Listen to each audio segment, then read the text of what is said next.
자, 이번 시간에는 구불곡, 구곡간장이란 말을 쓰죠. 구곡간장. 그래서 구곡만 설명해 보도록 하겠습니다. 9구자입니다. 9구자의 부수는 세을입니다. 세을. 그 다음 뚫고는이죠. 새를 잡아서, 사냥터에서 새를 잡아서 뚫는다는 거죠. 꼬챙이로 여러 마리를 끼워 넣습니다. 깨워 넣습니다. 그래서 모은다는 거죠. 새를 10마리를 뚫었으니까 10마리가 모아져 있다는 얘기죠. 모을 규. 먼저 학습하시고 9구 기억 저장을 해야 됩니다. 이 한자어는. 그래서 모을 규 9구가 되겠습니다. 그 다음 구불곡자입니다. 여기서는 가로알자를 찾아내야 됩니다. 가로알이죠. 말하다는 뜻입니다. 가로사대, 말하다. 자, 말하다, 뚫을 곤자가 지금 2개입니다. 말을 한데 뚫고 나오는 게 2개다는 얘기죠. 긍정적인 얘기도 하고, 부정적인 얘기도 하고, 동쪽이라고도 하기도 하고, 서쪽이라고도 하니까, 듣는 입장에서는 상당히 왜곡된 얘기가 되겠습니다. 여기서는 구불곡, 왜곡될 곡 하면 되겠죠. 왜곡할 곡, 왜곡될 곡, 구불곡 학습하시면 되겠습니다. 말을 하는데 2개가 뚫고 나오니까 상대편에서는 어느 것이 진실인지 구분하기 힘들겠죠. 그래서 왜곡되었다, 왜곡할 곡, 구불곡. 정직하지 않고 굽었다는 얘기죠. 그래서 구불곡이 되겠습니다. 자, 9구는 이 한자를 학습하는 데 있어서 혹시 초등학생이 있으면 이렇게 기억을 하시면 됩니다. 열십이죠. 9구자를 가져오라고 했는데, 구자가 필요해서 가져오라 했는데 10개를 가져왔다는 얘기죠. 할 수 없이 줄이기 위해서 여기서 발을 사용해서 밟으니까 이렇게 찌그러지겠죠. 찌그러집니다. 하나가 빠지니까 9이다. 그 다음 고등부 이상은 조금 유치한 방법입니다. 모을 규자가 맞습니다. 새을, 뚫을 골, 새를 뚫어서 꼬챙이에 새를 예를 들어서 5마리를 끼우면 이 새가 모여져 있는 거죠. 그래서 모을 규 9구. 구불곡은 가로알, 뚫을곤.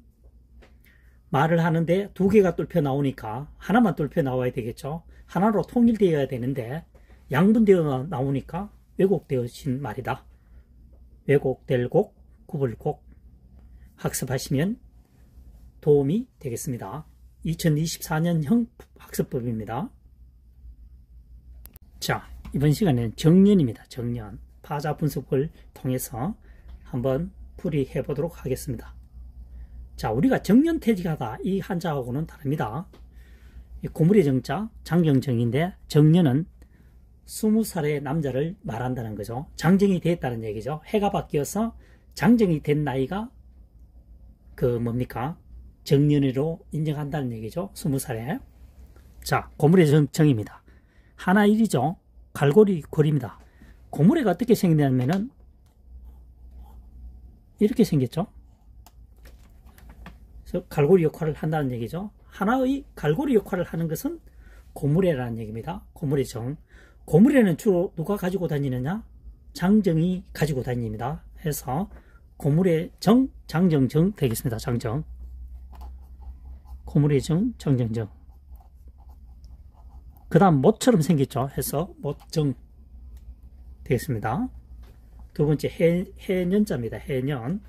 파자 분석하면 사람인이죠. 걸을 괄니다. 사람이 걸어가다 보면 해가 바뀐다는 거죠. 사람이 걷는다는 것은 뭡니까? 어떤 활동을 한다는 얘기가 되겠죠. 그래서 과거에는 주로 논밭농사를 했겠죠. 그때는 과거에는 오락시설도 거의 없었습니다. 여가 시간이 없다는 얘기죠. 항상 양식이 부족했으니까 사람이 걸어가다 보면, 사람이 활동을 하다 보면 1년 365일이 지나서 해가 바뀐다는 얘기가 되겠습니다. 해년입니다. 사람이 걸어가다 보면 해가 바뀐다 해서 해년 365일이죠. 통상적으로 365일입니다. 1년은. 통상적으로. 고물에는 여성분들이 하는 것이 아니고 주로 남자들이 사용을 하는 거죠. 고물에정. 힘을 사용하는 것은 대부분 남자들이 사용했다. 과거에는. 고물의 정, 못처럼 생겼다 해서 못정. 고물에는 주로 남자들이 사용했기 때문에 그 어린애는 사용할 수 없으니까 20살이 넘은 20살이 안팎의 장정들이 사용했다 해서 장정정, 고물의 정, 못정 학습하시면은 장기 기억에 상당히 도움이 될 것으로 생각하고 있습니다. 이번 시간에는 사나이 대장부 할 때 장부가 되겠습니다. 어른장, 지팡이장입니다. 여기서 한자를 지금 찾아내야 될 부분이 이 손우입니다. 손우입니다. 이렇게 하면 오른손우죠. 같은 한자어로 사용되고 있습니다. 일반적으로 손우는 잘 모르고 있죠. 손우. 파인불이죠. 손에 뭔가를 잡고 땅을 파는 것은 뭡니까?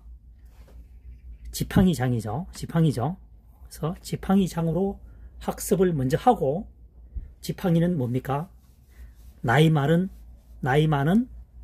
어른들이 사용하는 것이다. 그렇죠. 과거에는 60이 되면 지팡이를 대부분 짚습니다. 70회 이상 뭡니까? 생존하신 분이 별로 없으니까요. 지금하고는 좀 이해가 잘 안 가는 부분이 있겠죠. 수명 연장이 굉장히 많이 연장이 되죠. 지팡이장자입니다. 손에 땅을 파면서 가고 있는 것은, 손에 쥐고 땅을 파면서 가는 것은 뭐냐? 지팡이라는 얘기죠. 지팡이장. 지팡이는 나이 많은 어른들이 사용하는 것이다. 어른장. 지팡이장, 어른장 하면 되겠죠. 그 다음 지압이 부자입니다. 남편부죠. 여기서는 하늘천을 찾아내야 됩니다. 뚫을곤 튀어나온 이 부분을 빼버리면 하늘천이죠. 하늘천, 하늘보다 더 뚫고 나오는 것은 누구냐? 남편이라는 얘기입니다. 과거에는 남편을 굉장히 숭상했죠. 하늘은 물론 높겠지만 하늘은 먼 것이고 긴가민가 하죠. 남편은 바로 옆에 있습니다. 그래서 법보다 주먹이 가깝다는 말을 썼습니다. 연계가 되시는 분은 또 생각하시고, 자, 어쨌든 하늘보다 높은 사람이 누구냐? 하늘을 뚫고 지나가는 사람이 누구냐? 지압이, 남편이라는 얘기가 되겠습니다. 장부, 사나이 대장부 할 때 이 장부를 쓰게 되겠습니다. 그래서 중요한 것은 이 글자가 플러스가 삐침이죠. 손우자입니다. 오른손우. 손에 쥐고 있는데 땅을 파고 가는 게 뭐냐? 지팡이라는 얘기죠. 지팡이는 누가 쓴다? 나이 많으신 어른들이 사용한다. 어른장. 하늘보다 하늘을 뚫고 가는 존재는 누구냐? 지압이 남편이라는 얘기입니다. 수백 년 전의 얘기입니다. 또는 100년 전의 얘기입니다. 한자 학습을 하기 위한 방법으로 사용하고 있습니다.